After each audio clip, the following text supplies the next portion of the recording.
Who introduced him to music was my father, actually. He used to be in a little 50s doo-wop kind of group back in the 60s and the 50s.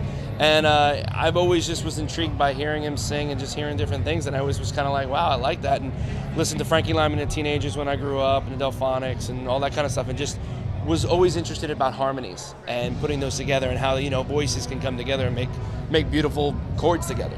So basically I kind of did that, and then I went to in middle school, I was in a choral program, and then high school, I started doing drama and stuff like that, and it just evolved. And just listening, like when I was younger, listening to Boyz II Men and stuff like that, it always those harmonies really intrigued me. Yeah, Keith Colasso was one of my high school teachers. He was a vocal teacher that actually not put us together, but the four of us were friends, these guys, and we became kind of a vocal group for a while.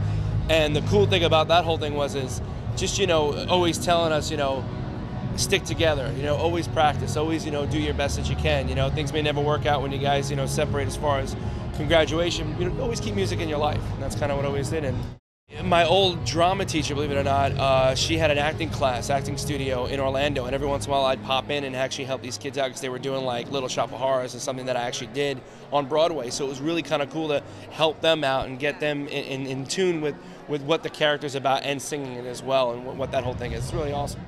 Music education is one of the greatest things, I think, for me, but it also teaches discipline. It teaches, creativity. It also helps you out, as far as expand your horizons.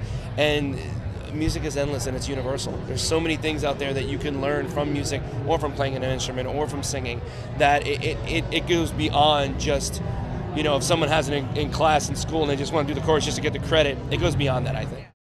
What's up? I'm Joey Fatone. You know what? I had a great music teacher. And you know what? Nominate your school music teacher for the Grammy Music Educator Award.